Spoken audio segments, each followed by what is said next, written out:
Sa ito ang gusto namin malaman sa inyo mga kababayan.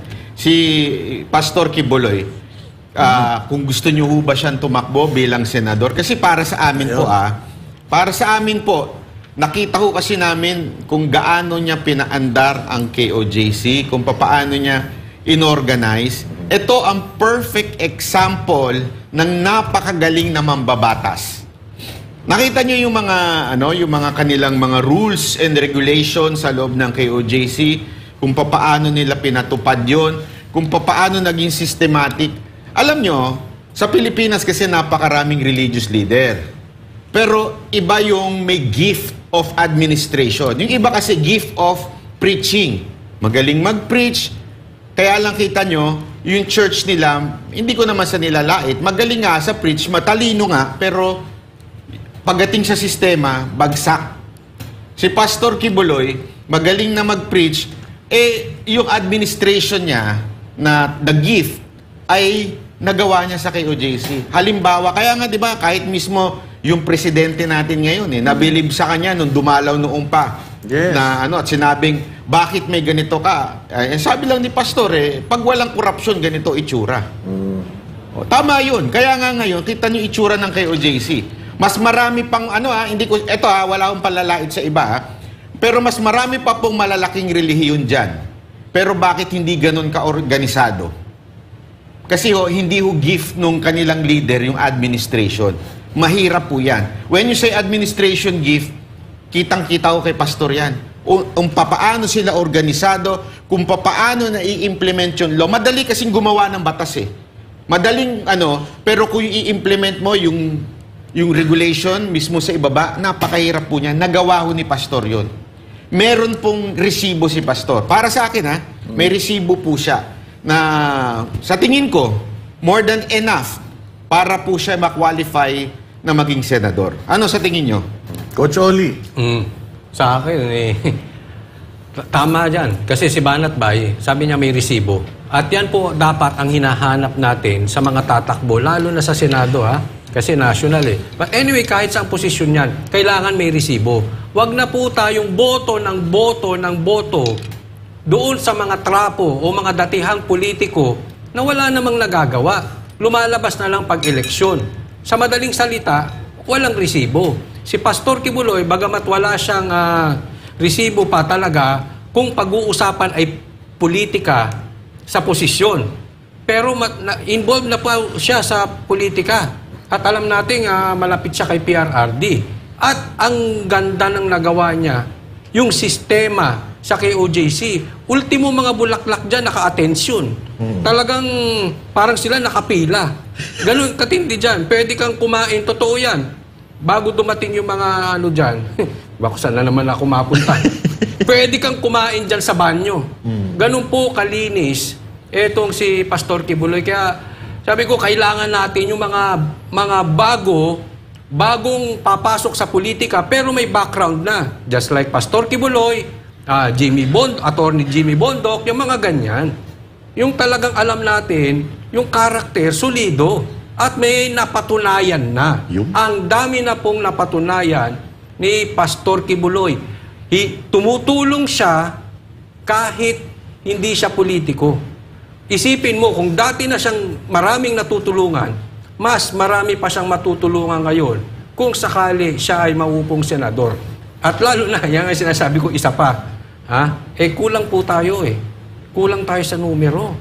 So, mas lalong kailangan si Pastor Kibuloy dyan. Actually, to the point na ang ginamit kong term dyan, obligado na si Pastor Kibuloy. Yung need mas mas lalong lumalim dahil nawala ang PRD at ang Duterte. Yan ang unang pumasok sa isip ko nung nakita ko, ano ba yan? Pero bago natin ipasa kay Master Judea, sa mga nanonood, kung kayo ang tatanungin, gusto nyo bang kumandidato si Pastor Apollo Kibuloy? Pakilagay po sa comment section kung gusto nyong tumakbo at bakit, para mabasa natin. Master Judea, kung ano naman ang iyong ang iyong opinion, kung sa tingin mo dapat bang tumakbo si Pastor Apollo Kibuloy? Okay. So, thank you, Boss Dada, At kagabi napag-usapan natin ito, At sa channel ko, ang advocacy natin, yung pagtuturo at pagpili kung sino ang iboboto.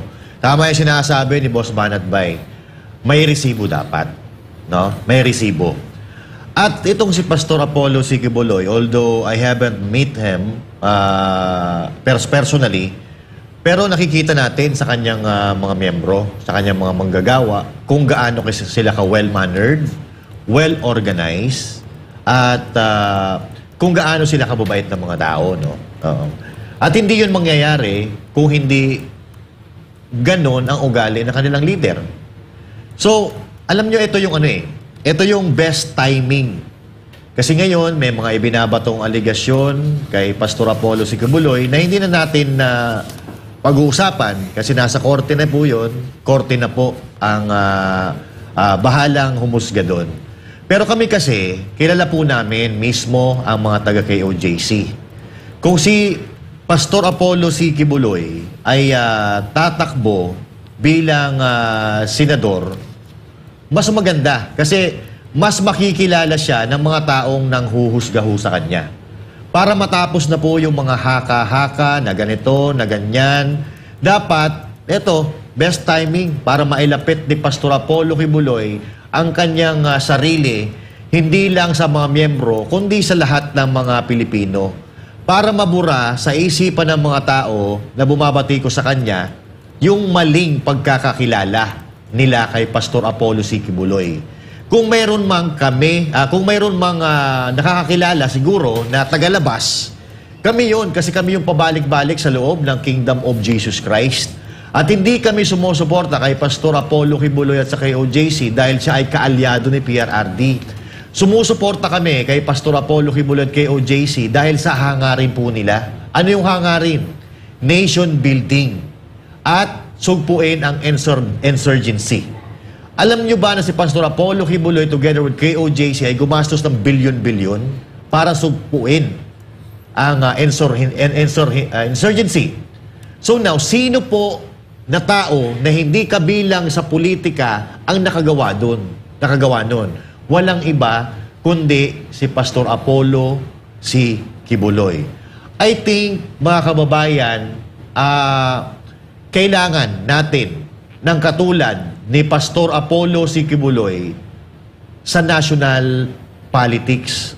Although, kung ayaw man ni Pastor Apollo C. Quiboloy, kung ito yung clamor ng sambayan ng Pilipino, walang magagawa. Sino ba naman si Pastor Apollo C. Quiboloy para tumanggi sa panawagan ng taong bayan? Kilala natin, magkaibigan si PRRD at si Pastor Apollo Quiboloy. Halos nakikita ko nga sa kanilang dalawa, parang meron silang common denominator. Si Pastor Apollo C. Quiboloy ay magaling humawak ng kanyang mga miyembro, si PRRD, humawak ng buong Pilipinas. Kaya sinabi ko kanina, dapat ang bobotohin natin yung may resibo, yung may nagawa, hindi man sa politika, pero ito si Pastor Apollo C. Quiboloy. Tingnan nyo, well-organized, well-mannered, lahat ng kanyang mga nasasakupan. At napuntahan namin lahat ng kanilang mga pag-aari, lahat ng kanilang compound, well-organized. At tama yung sinabi ni Coach Oli kanina, no? Kahit yung pagtatanim nila, may konseptong sinusunod. Kaya pag napunta ka doon, talagang mapapawaw ka, akala mo nasa ibang dimension ka. Dahil kakaiba talaga. So now, mga kababayan, kayo na po ang humusga. Di ba gusto natin na umunlad ang Pilipinas at umunlad ang ating pamumuhay? Papaano uunlad ang Pilipinas? Papaano uunlad ang ating buhay kung boto tayo ng boto ng mga magnanakaw? Diba? So, piliin po natin yung may resibo. Paulit-ulit po natin sinasabi yan. Yung may kakayahan na tumulong sa sambayan ng Pilipino at kakayahang makatulong sa bayan. Hindi yung bayan ang tutulong sa kanila. Yun lang po, mga kapatid. Ako naman, simulan natin sa kanilang simbahan. Nakita natin kung anong klaseng mga miyembro meron itong Kingdom of Jesus Christ. Ang mga miyembro kasi sumasalamin yan doon sa kung sino yung leader nila. So kung ano yung nakikita mo sa mga miyembro, yun din yung nakikita mo sa mga leaders. Yeah. Kaya nga sinasabi ko nung panahon ni PRRD, ang bansang Pilipinas noon kilalang kilala. Kahit nasaan ka sa buong mundo, basta nalaman nila na Pilipino ka, ang laging sinasabi ng mga ibang lahi sa atin is, gusto ko yung leader ninyo, gusto ko yung presidente ninyo, kasi matapang. Marami pang mga bansa na gustong hiramin pa si PRRD noon. Correct. At lagi nating sinasabi, yung trust rating. Si PRRD yung nakakuha ng pinakamataas na trust and approval rating sa lahat ng mga leaders sa buong mundo, Buong mundo. of all time. Hindi yan sa Pilipinas lang, Hindi lang sa buong Pilipinas, mundo. yes, of all time. So, at 80 plus, 85%, doon mo makikita, at dahil doon sa magaling na leader, nagkakaroon ng magandang pagkakakilanlan yung bansa. So, ganun din dito sa Kingdom of Jesus Christ. Dahil nakikita mo yung mga miyembro na mga obedient, nakikita mo na magalang sila, nakikita mo na disiplinado sila, alam mo na yung nagturo sa kanila, ganun din. At 39 years, napakadami na nilang na-achieve, na-accomplish. We've been in Davao for the past yung 16 days na kinubkob sila ng mga kapulisan. Nakita natin lalo doon, mas lalong pinagtibay nung experience natin doon, yung kung anong klaseng leader si Pastor Apollo Quiboloy. Dahil yung mga miyembro ng Kingdom of Jesus Christ, makikita mo, na talagang sumunod sila sa kung ano yung itinuro sa kanila. Noong mga panahon na inaabuso yung karapatang pangtao, wala silang ibang ginawa kundi bantayan yung kanilang property para maprotektahan. Sanktuaryo ba? Yes, at talaga naman na sila ay makikita mo na nakikinig talaga sila doon sa mga leaders nila.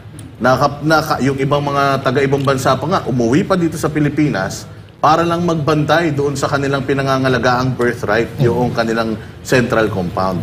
At nakita natin kung gaano kalinis, gaano kaya ang sama-sama ng loob nila nung nakikita nila na nagdudura doon, umiihi doon, nakikita nila na halos nagbara na lahat ng mga inassign sa kanila ng mga comfort rooms, ay talagang halos madurog ang puso ng mga taga ron dahil grabe ang ginawa nila para mapaganda yung kanilang lugar And again, lahat yun nagre-reflect sa kung anong klaseng leader meron sila.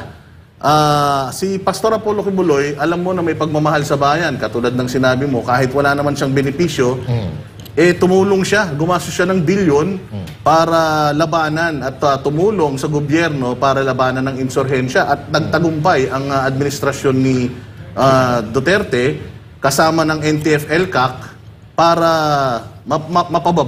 mapasuko yung mga rebelde natin sa bundok.